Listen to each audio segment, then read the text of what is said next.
Hey there! Have you ever felt a little lost? Like you're on this huge adventure, but you're not totally sure which way to turn? Well, in this explainer, we're going to dive into some incredible advice from a devotional called A Safe Guide. It shows us exactly how to find our way and with a ton of confidence, too. Let's get right into it. Okay, just picture this for a second. You're in a big, dark forest. What's the one thing you'd need more than anything? Sure, a map will be cool, maybe some snacks, but to actually see where you're stepping so you don't get lost, you'd need a light, right? Yeah, a super bright flashlight would be perfect. Just keep that flashlight in your mind as we go. So this devotional, A Safe Guide, it paints this awesome picture of our lives as one big, exciting journey. And, just like any great adventure, it's packed with amazing stuff. But it also has these confusing turns and kind of tricky paths where it's easy to get a little turned around. Now, here's what makes this journey extra tricky. We're not alone out there on the path. The devotional explains that an enemy, Satan, is actually working really hard to place these hidden traps all along the way. And his whole goal? It's just to make us stumble and fall. So what even are these hidden traps? Well, they're sneaky. They're choices that don't always look dangerous. In fact, they might seem like the easy thing to do, or maybe even the fun or popular thing. But they're cleverly designed to pull us right off that safe path and into the dark. Let's make this super real for a second. A trap could be something as simple as telling a tiny lie just to stay out of trouble.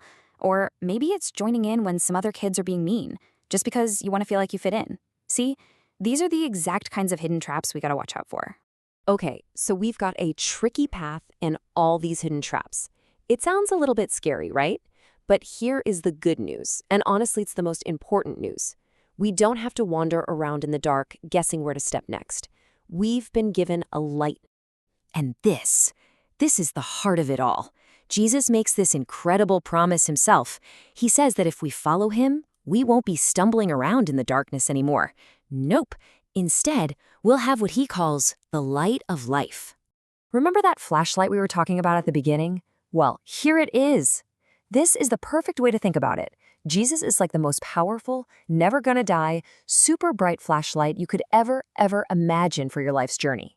He just lights up the entire path ahead so you can see everything perfectly clear. I mean, you can really see the difference it makes, right? It's like night and day. When you're on your own, the path is dark, it's kind of scary, and it's so easy to trip over a trap. But with the light, the path is bright and clear. You can spot those traps from a mile away and just walk right around them, no problem. But wait, it gets even better. The idea goes even deeper than that. See, Jesus isn't just a tool we carry, like a flashlight.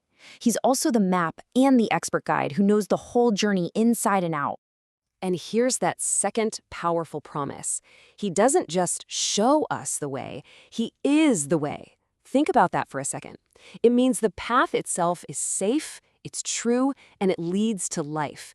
So by following him, we are literally walking on the one right road. So here's the absolute best part. Because Jesus is our guide, nothing can surprise him. He already knows every single one of the enemy's tricks. He knows where every single trap is hidden, and he promises to always guide our feet onto safe ground. Okay, this all sounds amazing, but you might be thinking, how do I actually do it, right? How do we switch on that flashlight and follow our guide every single day? Well, it actually breaks down into a few simple, practical things we can do. The key word the devotional uses is obey. Now, I know that can sound like a strict rule or something, but it's not like that at all. Really, it just means being willing to listen to and trust our guide. It's about choosing to follow his good and safe plans instead of our own, sometimes confusing ones. So here it is broken down into 3 easy steps. First up, step 1. Listen. We pay attention to his words, especially what we read in the Bible. Then, step 2. Trust. We choose to believe that the path he shows us really is the best one, even if it doesn't look like the easiest. And finally, step 3, choose to follow. We actively make good choices that we know line up with what our guide wants for us.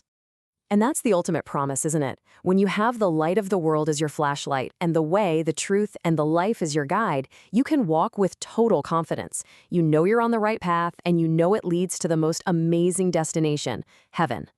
So, as we wrap this up, here's a little something for you to think about. What's just one small choice you can make today to listen, to trust or to follow your safe guide.